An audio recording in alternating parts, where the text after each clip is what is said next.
Hello everyone, welcome to our channel. आज से हम लोग आरआरबी एनटीपीसी सीबीटी 2 एग्जाम के लिए रीजनिंग स्पेशल बैच की शुरुआत कर रहे हैं। इस बैच की मदद से आप लोग 35 आउट ऑफ 35 स्कोर इजीली वे में कर सकते हो, क्योंकि इस बैच में मैं आपको टीसीएस के द्वारा 2021 में जितने भी टाइप्स के सवाल पूछे गए हैं सभी सवालों को यहाँ पे एक अनोखे तरीके से सॉल्व करने का तरीका भी बताऊँगा। तो आप लोग इस वीडियो में बने रहना। और ये हमारा आज का क्लास नंबर 1 है। आपको डेली क्लास 7 PM पे हमारे चैनल पे प्रोवाइड करा दिया जाएगा। हमारे चैनल के प्लेलिस्ट सेक्शन पे आपको मिल जाएगा इन सभी वीडियोस का लिंक। आप लोग वहां से वीडियो देख सकते हो। आप हमारे चैनल के प्लेलिस्ट पे जरूर विजिट करना।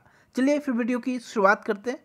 क्वेश्चन नंबर 1 आप लोगों के सामने देखो। ब्लड रिलेशन का ये जो ट्री वाला क्वेश्चन होता है बहुत टाइम कंज्यूमिंग माना जाता है, इसलिए आप लोग इसे विद इन सेकंड कैसे करोगे आइए देखते हैं। आपको क्या करना है, सीधे प्रश्न को पढ़ो। प्रश्न कह रहा है आपसे पीओ केओ से क्या संबंध रखता है, ये आपको बताना है। तो यहाँ पे ये प्रश्न है आपके सामने, इस रिलेशन को सॉल्व करना है आपको। पीओ डॉलर क्यूओ, अब डॉलर का अर्थ क्या है तो आप लोग प्रश्न में चेक करोगे। डॉलर यहाँ पे आपका तो एमओ डॉलर एनओ का अर्थ है एमओ एनओ की माँ है, यानी कि यहाँ पे आप लोग ध्यान दो तो पीओ क्यूओ की माँ है। तो देखो पी ओ कौन है तो माँ है, तो निगेटिव साइन होगा। ठीक है, ये मेल का और फीमेल का रिलेशन होता है। मेल हो तो प्लस साइन लगाओ, फीमेल हो तो माइनस साइन लगाओ। अब पी ओ माँ है, किसकी माँ है तो यहाँ पे क्यू ओ की, तो क्यू ओ। उसके बाद कह रहा है आपसे सेकेंड पोजीशन पे हैशटैग। अब हैशटैग का कहाँ है तो यहाँ पे है। हैशटैग का अर्थ क्या है तो एम ओ एन ओ का पिता है, यानी कि यहाँ पे हैशटैग है आपका क्यू ओ के बाद, यानी कि क्यू ओ क्या होगा आर ओ का पिता हो जाएगा। तो क्यू ओ पिता है तो प्लस का साइन लगाओ, किसका आर ओ का, तो आर ओ का पिता। अब आपसे कह रहा है स्लैश का, स्लैश का संबंध देखो यहाँ पे M O slash N O का अर्थ है एम ओ एन ओ का भाई है। अब यहाँ पे देखो आर ओ भाई किसका हो गया टी ओ का हो गया भाई, तो आर ओ भाई है तो आई भाई है तो पॉजिटिव साइन किसका टी ओ का, टी ओ।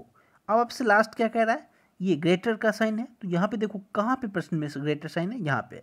इसका अर्थ क्या कह रहा है तो एम ओ एन ओ की पुत्री है, यानी कि यहाँ पे टी ओ पुत्री हो गई के ओ का। अब के ओ की पुत्री हो गई टी ओ, तो पुत्री है माइनस, अब किसकी तो के ओ इससे एक ऊपर जनरेशन जाएगा के ओ। अब देखो यहाँ पे एक बात ध्यान देने वाली बात है, ये दोनों भाई बहन ये उसके पिता हो गए और ये भी उस मतलब उनका ही डॉटर है ये। तो यहाँ पे देखो इन दोनों का रिलेशन क्या होगा आपस में पति पत्नी। या आप लोग कॉमन सेंस के थ्रू समझ सकते हो। आपसे क्या पूछ रहा था पीओ केओ से क्या संबंध रखता है, तो पीओ केओ से क्या संबंध रखेगा तो देखो यहाँ पे इसके पति हो गए, पति किसी के पति की माता क्या होगी सास हो जाएगी ना।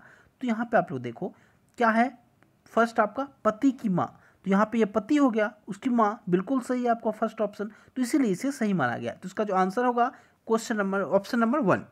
आशा करता हूँ ये ट्रिक आप लोग पसंद आ रहा होगा और समझ पा रहे होगे आप लोग। चलिए चलते हैं क्वेश्चन नंबर 2 पे। यही आपका बेस्ट अप्रोच होता है रीजनिंग के सवाल को सॉल्व करने का। आप सीधे यहाँ पे अटैक करो सवाल पे, और जैसे जैसे जो भी डॉलर साइन आए हैशटैग आए यहाँ पे केवल उसका अर्थ देखो और फटाफट ट्री बना लो आप लोग।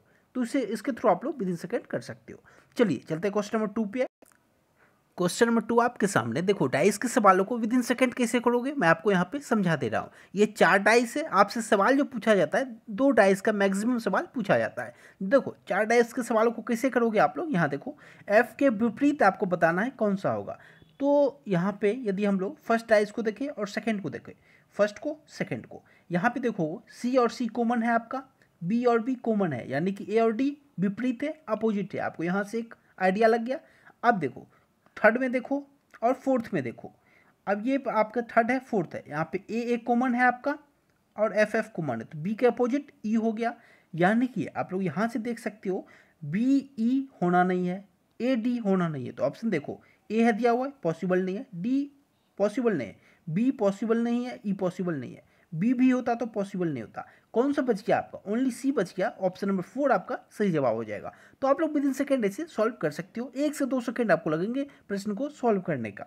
ओके चलिए चलते हैं क्वेश्चन नंबर 3 पे। आप लोगों के सामने क्वेश्चन नंबर 3, ये जो एजेस का प्रश्न है ये आपसे मैथ्स में भी पूछ लिया जाता है, रीजनिंग में भी पूछ लिया जाता है। यहाँ पे देखो आप लोग नरेंद्र की माँ की आयु नरेंद्र की आयु की 4 गुनी है। तो इसे देखो पहले शॉर्ट ट्रिक सीख लो, विद इन सेकेंड कैसे प्रश्न देखते कैसे टिक करोगे वो आप लोग को पहले मैं बता देता हूँ।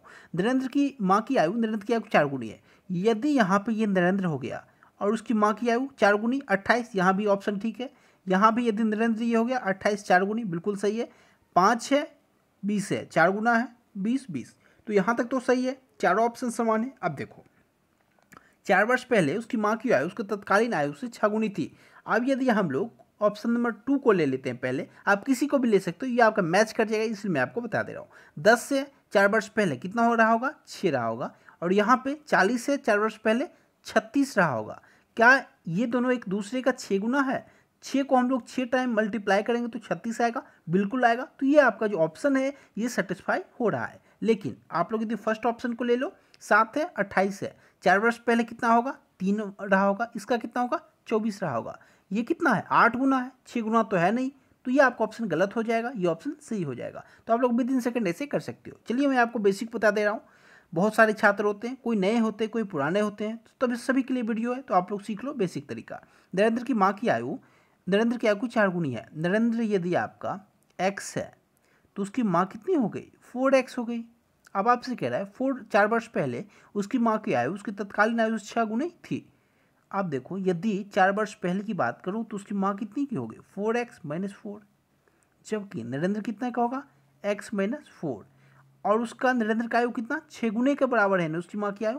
तो इसे जब हम लोग 6 से मल्टीप्लाई करेंगे, इसका 6 टाइम्स करेंगे, तब माता की आयु के बराबर होगा। तो इसलिए हमने यहाँ पे इंटू 6 किया। इसे सॉल्व करो, 4x - 4 = 6x - 24।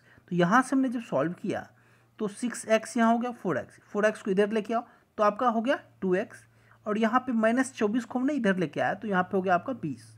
तो x का वैल्यू 10 हो गया। तो x वैल्यू 10 कहाँ है, यानी कि नरेंद्र की आयु 10 ऑप्शन नंबर 2 में ही आपका 10 है, इसलिए आपका ऑप्शन नंबर 2 इस प्रश्न का सही जवाब है।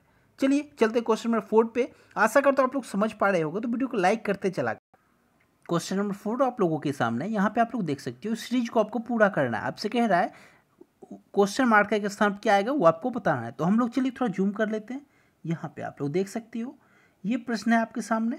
अब आपको बताना है क्वेश्चन मार्क के स्थान पे क्या आएगा। यदि हम लोग ध्यान से देखें तो देखो एच के बाद यहाँ की क्या आया है, किया आया, एक लेटर है एक नंबर है। आप लोग देखो एच के बाद किया है, यदि एच का आप लोग पोजीशन जानते होंगे तो कितना होता है आपका 8 होता है, के का 11 होता है, मतलब 3 का डिफरेंस, के का 11, एन का 14, 3 का डिफरेंस। यहाँ पे देखोगे क्यू का 17 होता है, एन का यहाँ पे 14 होता है, 3 का डिफरेंस। तो आगे भी आपका 3 का डिफरेंस आएगा, यानी कि 17 में 3 0 20। अब 20 किसका होता है, टी का होता है, तो आपका आंसर टी हो जाएगा। देख लो कितना आसान होता है ये प्रश्न को सॉल्व करना, टी आपका सही जवाब हो गया। आप लोग इसमें कंफ्यूज बिल्कुल भी मत होना। ये नंबर यदि आपसे पूछा होता तो नंबर भी आप लोग देख लो, यहाँ पे क्या है, +6 +6 +6 +6, यानी कि टी और यहाँ पे 27 होता, लेकिन आपसे केवल लेटर पूछ रहा है तो हमने यहाँ पे टी को टिक कर दिया। ये होता बेस्ट अप्रोच सॉल्व करने का। चलिए चलते हैं क्वेश्चन नंबर 5 पे। हम क्वेश्चन नंबर 5 आज की हमारा आखिरी प्रश्न है। देखो मैं आपको डेली 5 प्रश्न कराता हूँ रीजनिंग का, डेली मैथ्स का 5 प्रश्न, और बेस्ट अप्रोच बताता हूँ उसे सॉल्व करने का। यदि आपको क्लास पसंद आए तो आप लोग रिस्पॉन्स जरूर करना, फिर मैं आपको आगे भी कंटिन्यू कराता जाऊँगा। यहाँ पे आप लोग देखो ये जो प्रश्न है आपका बहुत फेमस प्रश्न है। इसे क्या होता है, ये जो शब्द आपको गिवन है यहाँ पे, इसे एक सार्थक क्रम में आपको सजाना होता है। तो ये सार्थक क्रम क्या होता है, आरोही अवरोही में भी हो सकता है आपका, और उसके साथ ही साथ और भी तरीके बहुत सारे, बॉडी में भी आपका हो जाता है, ऊपर से नीचे सजाना होता है, बहुत तरीके से ये प्रश्न पूछ लिए जाते हैं। यहाँ जो आपका वो आप लोग देख सकते हो, यहाँ जो है एक व्यक्ति है, विश्व है, परिवार है, समुदाय है, देश है। तो हम लोग समझ पा रहे हैं, सबसे छोटे को पकड़ो। सबसे छोटा क्या है आपका, तो देखो सबसे छोटा आपका व्यक्ति है ना, तो 3 आपका पहले आएगा। व्यक्ति से जब हम आगे बढ़ेंगे 2-4 व्यक्ति हो जाएंगे तो हमारा परिवार बनता है, तो 3 के बाद 1 हो गया। परिवार से जब आगे बढ़ेंगे तो एक समुदाय बनता है, यदि वहाँ पे समुदाय ग्रुप बनता है, यदि 1-2-3 परिवार मिल जाए तो एक ग्रुप बनाता है, समुदाय बनाता है, ये भी आप लोग, तो 4 हो जाएगा आपका 3rd नंबर पे। उसके बाद जब समुदाय से आगे बढ़ोगे तो क्या क्या ऑप्शन बच गया आपके सामने, देश बच गया, विश्व बच गया। देखो विश्व छोटा या देश छोटा, तो आप लोग कहोगे देश छोटा, तो यहाँ पे पहले हमने देश को लिखा, फिर आपका विश्व आएगा यानी कि 2 आएगा। तो आपको जो सही जवाब बना 3 1 4 5 2, तो ऑप्शन नंबर ए आपका सही जवाब हो जाएगा। आशा करता हूं वीडियो इन्फॉर्मेटिव रहा, तो वीडियो को लाइक करना, शेयर करना। Okay, thank you.